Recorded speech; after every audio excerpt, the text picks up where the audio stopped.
तो दोस्तों आज हम फिर से आपके लिए लेकर आए हैं देश दुनिया की तमाम ताजा बड़ी खबरें। सबसे पहली बड़ी खबर में आपको बताएंगे दोस्तों कि गाजा पट्टी में रमजान शुरू होने से पहले जंग ना रोकना इजराइल को पड़ा भारी। हिजबुल्लाह ने फिर से कर दिया इजराइल पर 100 रॉकेट से हमला। 70 यहूदियों की मौत, नेतन्याहू के उड़े होश, इजराइल में मचा कोहराम। मोदी सरकार के फैसले का दिखने लगा देश में असर। CAA कानून के तहत 13 पाकिस्तानियों को मोदी सरकार ने दी भारत की नागरिकता। सभी गुजरात में आकर रह रहे थे। लोकसभा चुनाव से पहले कांग्रेस पार्टी ने कर दिया बड़ा खुलासा। कहा पुलवामा हमले में नहीं था पाकिस्तान का हाथ, भारत के नेताओं ने ही करवाया था पुलवामा में हमला। लोकसभा चुनाव के लिए भाजपा ने दूसरी लिस्ट की जारी। 25 सांसदों का काटा टिकट, तो बीजेपी में बगावत शुरू। कांग्रेस में शामिल होने का नेताओं ने किया ऐलान। गाजा पट्टी में जंग न रोकना इजराइल को पड़ेगा भारी। इजराइल से खुश नहीं अमेरिका, अधिकारियों ने किया दावा। चुनाव से पहले नेतन्याहू की सरकार गिराएंगे बाइडेन। नागरिकता संशोधन कानून के विरोध के बावजूद अमित शाह ने किया ऐलान। कहा कोई कितना भी विरोध करे CAA कानून नहीं लिया जाएगा वापस, इसे लागू करके रहेंगे। तो दोस्तों सभी खबरों को आपको एक एक कर बताने वाले हैं। वीडियो को लाइक कर चैनल को सब्सक्राइब कर दें। तो दोस्तों अगली खबर की ओर। तो गाजा पट्टी में जंग ना रोकना इजराइल को पड़ा भारी। हिजबुल्लाह ने दागे 100 रॉकेट, 70 यहूदियों की मौत। जय दोस्तों आपको बता दें कि गाजा पट्टी में रमजान से पहले युद्ध न रोकना इजराइल को भारी पड़ रहा है। खबर सामने आ रही दोस्तों कि हिजबुल्लाह ने दूसरे रोजे के दौरान 100 से अधिक रॉकेट उत्तरी इजराइल पर दाग दिए हैं। इन रॉकेटों को रोकने में इजराइल का एयर डिफेंस सिस्टम भी नाकाम रहा और इन रॉकेट हमले में 70 यहूदियों की मौत हो गई है। 70 लोग की मौत के बाद पूरे इजराइल में कोहराम मच गया है और नेतन्याहू की कुर्सी भी अब जाने के खतरे में है। वहीं हिजबुल्लाह ने साफ कहा है कि इजराइल जब तक गाजा पट्टी में जंग नहीं रोकेगा तब तक वो इजराइल पर ऐसे ही रॉकेट दागता रहेगा और एक एक करके हर हमले का जवाब देगा। यानी आतंक अब इजराइल में मचाना हिजबुल्लाह ने शुरू कर दिया है। हिजबुल्लाह ने कहा है कि इजराइल से हमने कहा था कि वो रमजान में गाजा पट्टी में जंग रोक दे और अपनी सेना वापस बुला ले, लेकिन उसने हमारी बात नहीं मानी और इसका खामियाजा अब इजराइल को भुगतना पड़ेगा। इसी बीच पर तो दोस्तों अगली खबर की ओर। तो नागरिकता संशोधन कानून लागू होते ही 13 पाकिस्तानियों को मोदी सरकार ने दी भारत की नागरिकता। देश में जबरदस्त विरोध। जय दोस्तों आपको बता दें कि केंद्र की मोदी सरकार ने सोमवार को नागरिकता संशोधन कानून पूरे देश में लागू कर दिया और इस कानून के तहत पाकिस्तान, बांग्लादेश, अफगानिस्तान से आए हिंदुओं को नागरिकता देने की बात कही। अब खबर सामने निकल कर आई दोस्तों कि केंद्र की मोदी सरकार ने गुजरात के मोरबी में रहने वाले 13 पाकिस्तानियों को भारत की नागरिकता दी है।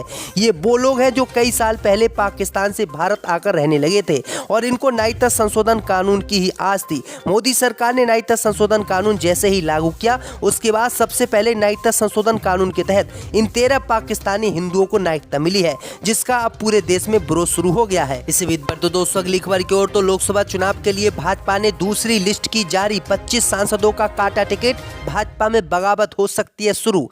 जय दोस्तों आपको बता दें कि लोकसभा चुनाव के लिए बीजेपी ने दूसरी उम्मीदवारों की लिस्ट जारी कर दी है। इस लिस्ट में 25 मौजूदा सांसदों के बीजेपी ने टिकट काटे हैं और नए चेहरे को मौका दिया है। खबर ये सामने आ रही दोस्तों कि इन सांसदों के टिकट कटने के बाद बीजेपी में बगावत के सुर उठने लगे हैं। इन सांसदों ने बीजेपी छोड़कर और पार्टी में शामिल होने की बात कही है। वहीं आपको बता दें कि नए चेहरों को मौका देना मोदी सरकार को भारी पड़ सकता है। इनमें से कुछ ने तो ये भी कहा है कि अगर बीजेपी या कांग्रेस हमें टिकट नहीं देगी तो हम बीजेपी के खिलाफ निर्दलीय चुनाव लड़ेंगे। यानी मोदी अमित शाह दूसरी लिस्ट जारी करके बुरी तरीके से फंस गए हैं। इसी बीच पर तो दोस्तों अगली खबर की ओर। तो गाजा पट्टी में जंग ना रोकने से इजराइल से खुश नहीं अमेरिका, अधिकारियों का दावा। चुनाव से पहले नेतन्याहू की सरकार गिरा सकते हैं बाइडेन। जय दोस्तों आपको बता दें कि गाजा पट्टी में जंग ना रोकना और अमेरिका की बात ना मानना इजराइल को भारी पड़ने वाला है।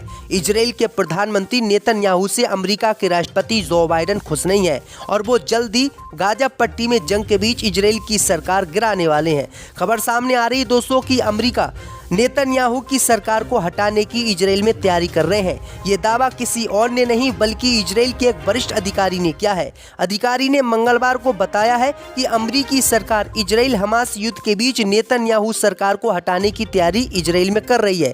इजरायली अधिकारी का ये दावा एक अमेरिकी खुफिया रिपोर्ट के बाद आई है, जिसमें कहा गया है कि इजराइल में पीएम बेंजामिन नेतन्याहू और उनकी सरकार के खिलाफ लोगों की नाराजगी बढ़ती जा रही है। रिपोर्ट में दावा किया गया है कि बेंजामिन नेतन्याहू की राजनीति अस्वीकारता लगातार कम हो रही है। यानी आने वाले समय में इजराइल के प्रधानमंत्री नेतन्याहू को अमेरिका जेल भिजवाएगा और इनकी सरकार गिराएगा। तो ये बड़ी अपडेट आई दोस्तों कि इजराइल को बड़ा झटका अब अमेरिका से ही लगने वाला है। इसी बीच बढ़ तो दोस्तों अगली खबर की ओर, तो नागरिकता संशोधन कानून का विरोध शुरू होते ही बोले अमित शाह, CAA कानून नहीं लेंगे वापस। दोस्तों आपको बता दें कि देश में केंद्र की मोदी सरकार ने नागरिकता संशोधन कानून लागू कर दिया।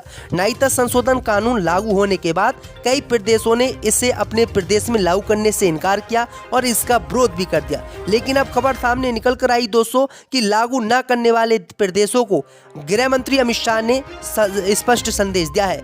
गृह मंत्री अमित शाह ने कहा है कि CAA कानून हर कीमत पर हर राज्य में लागू होकर रहेगा, कोई भी सरकार इसको रोक नहीं सकती। उन्होंने कहा कि ये राज्य का नहीं बल्कि केंद्र का कानून है और केंद्र का कानून कोई भी राज्य नहीं रोक सकता। अमित शाह ने कहा है कि चाहे कितने भी लोग इसका विरोध करें, चाहे कितनी भी सरकारें इसका विरोध करें, लेकिन हम CAA कानून को वापस नहीं लेंगे। अमित शाह ने ये साफ ऐलान कर दिया है क्योंकि कांग्रेस सहित देश की सभी पार्टियां इस कानून का विरोध कर रही हैं। इसी बीच पर तो दोस्तों अगली खबर की ओर, तो उत्तर प्रदेश में गौ हत्या के नाम पर मुस्लिम व्यक्ति की पीट कर हिंदुओं ने की थी हत्या, 10 को सजा।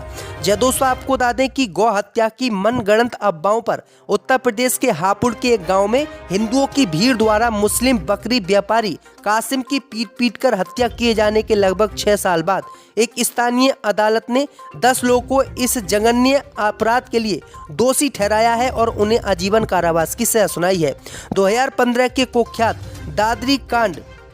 दादरी कांड में जो है मुस्लिम नाम अखलाक नाम के मुस्लिम व्यक्ति की पीट कर हत्या कर दी थी और इन पर आरोप लगाया गया था कि ये जबरदस्ती गायों को कटवाते हैं। लेकिन जब मामला सामने आया तो ये निर्दोष पाए गए और जिन गौ हत्यारों ने मुस्लिम व्यक्ति की पीट कर हत्या की थी उनमें से 10 लोगों को उम्र कैद की सजा कोर्ट ने सुनाई है। तो ये बड़ी अपडेट आ रही दोस्तों की बड़ी जीत गौ हत्या के नाम पर आतंक फैलाने वालों को मिली है। इसी बीच पर तो दोस्तों अगली खबर की ओर, तो लोकसभा चुनाव से पहले कांग्रेस सांसद ने किया खुलासा, पुलवामा हमले में नहीं था पाकिस्तान का हाथ, भारत में ही हुआ था ये हमला। दोस्तों आपको बता दें कि लोकसभा चुनाव से पहले कांग्रेस सांसद ने बड़ा खुलासा पुलवामा हमले को लेकर कर दिया है, जिससे मोदी सरकार की नींद उड़ गई है। दरअसल आपको बता दें कि कांग्रेस सांसद एंटोनियो ने कहा है कि 2019 में भाजपा ने पुलवामा हमले में मारे गए जवानों के बलिदान का फायदा उठाकर जीत हासिल की थी। उन्होंने बड़ी बात ये कह दी है कि पुलवामा हमले में पाकिस्तान का कोई भी हाथ नहीं पाया गया। उन्होंने कहा कि इसकी जांच अब तक हुई थी और जांच में पाकिस्तान का इस हमले में कुछ भी नहीं पाया गया। उन्होंने कहा कि यह हमला पाकिस्तान ने नहीं बल्कि देश के कुछ राजनीतिक नेताओं ने जीत हासिल के लिए ये करवाया था और नाम पाकिस्तान का लगा दिया था, जबकि पुलवामा हमले में पाकिस्तान का कोई भी हाथ नहीं निकला। तो ये बड़ी अपडेट आई दोस्तों कि कांग्रेस सांसद ने ये बड़ा बयान देकर बवाल मचा दिया है, मोदी सरकार की बोलती बंद कर दी है। पर तो दोस्तों अगली खबर की ओर, तो गाजा पट्टी में जंग रुकवाने के लिए मोदी सरकार हुई एक्टिव। मोदी सरकार ने अजीत डोभाल को इजराइल भेजा, नेतन्याहू से करी है मुलाकात। दोस्तों आपको बता दें कि गाजा पट्टी में जंग रुकवाने के लिए अब मोदी सरकार ने भी दिलचस्पी लेना शुरू कर दिया है। खबर सामने निकल कर आई दोस्तों कि पहले फिलिस्तीनियों की जान माल और खाद्य से मदद करने के बाद अब मोदी सरकार ने इजराइल के लिए अपने NSA अजीत डोभाल को भेजा है। अजीत डोभाल गाजा पट्टी में जंग रुकवाने के लिए बेंजामिन नेतन्याहू से मुलाकात करेंगे और मुलाकात करके गाजा पट्टी में जल्द से जल्द जंग रुकवाने की अपील करेंगे। दरअसल आपको बता दें कि कई मुस्लिम देशों ने और फिलिस्तीन के राष्ट्रपति ने मोदी सरकार से आग्रह किया था कि प्रधानमंत्री मोदी इस जंग को रुकवाएं और गाजा पट्टी में हालात सामान्य करवाएं। तब प्रधानमंत्री मोदी ने इजराइल के प्रधानमंत्री से बात की थी और उस समय ये बात नहीं बन पाई थी, लेकिन अब प्रधानमंत्री मोदी ने फिर से गाजा पट्टी में जंग रुकवाने के लिए अजीत डोभाल को भेजा है। अब देखते हैं कि मोदी सरकार की बात नेतन्याहू मानते हैं या फिर नहीं। पर तो दोस्तों अगली खबर की ओर, तो सांड के हमले में भाजपा नेता गंभीर रूप से घायल, प्रतापगढ़ से प्रयागराज के लिए रेफर। दोस्तों आपको बता दें कि उत्तर प्रदेश के प्रतापगढ़ जिले में बुधवार को सांड के हमले में भाजपा नेता विजय गुरुजी गंभीर रूप से घायल हो गए।